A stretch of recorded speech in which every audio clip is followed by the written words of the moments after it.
So today I have an Ibanez that I broke a string. So it's time for new strings, and generally that's a good time to clean and polish your fretboard. So let me gather a few things and I'll be right back.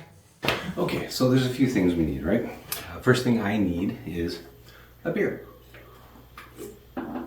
Okay, and so some paper towel, clean up, maybe a rag, in this case, an old sock. A string winder, not necessary, but it makes your life a little easier. Toothbrush for cleaning up gunk and dirt. Use this auto sol, just a dab, polish the frets. You can use masking tape to protect the fretboard while you're polishing, or you can get these fancy things off of Amazon. And then you got your Dunlop fretboard oil for conditioning, and you know what, you can also use these nail buffers for the frets as well. So, but first thing you need to do is get off the strings. So in this case I need an Allen key. So first thing I'm going to do is put a soft cloth on the table, on the surface, and then something to support the neck. In this case it's a rolled up t-shirt, could be a towel. Okay, so as you can see, it's fairly tarnished, and fretboard needs some work. So the first thing I'm going to do is grab some masking tape, and I'm just going to cover a little bit here, like that.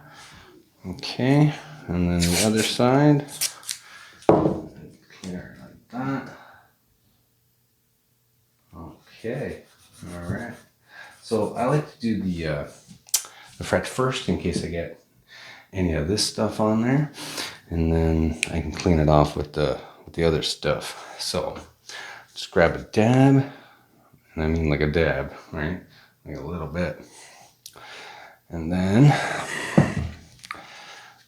just grab your rag, and I'm gonna polish it. It really doesn't take much.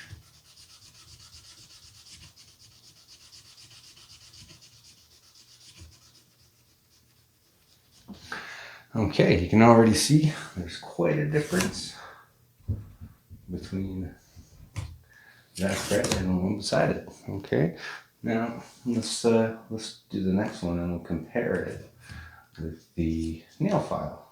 Well, nail buffer. Don't use the file. These things have several settings on them. As you can see, you got the buffer, you got the polisher. So, touch them with your hand and see which one feels the smoothest.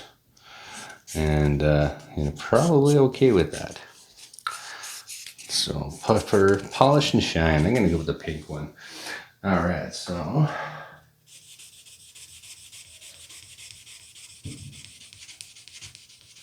and these things are sponge, so they'll actually take shape of the fret.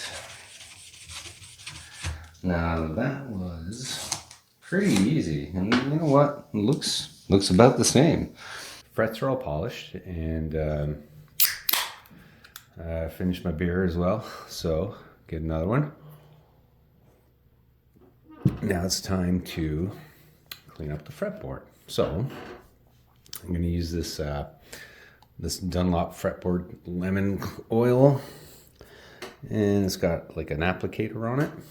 So you just kind of give it a little squeezy squeeze. There you go. It doesn't take a bunch.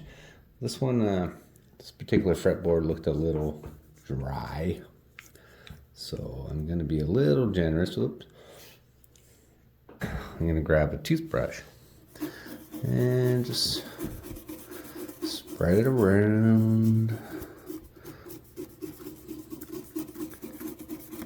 So I'm gonna let it soak for a minute or two. Now, you should probably cover up pickups and anything like that. Okay, so I'm just gonna let that set for a few minutes.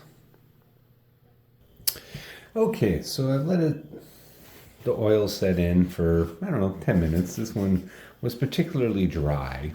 So I just let it set, let it soak into the fretboard. And then I'm just gonna get regular paper towel and wipe away any excess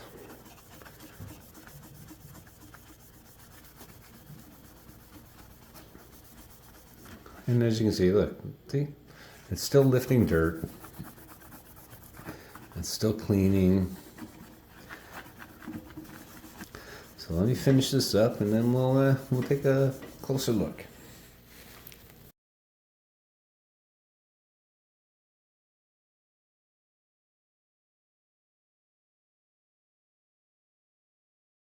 And that's it. Thank you very much for watching. And now I'm gonna go put new strings on this guy and keep playing.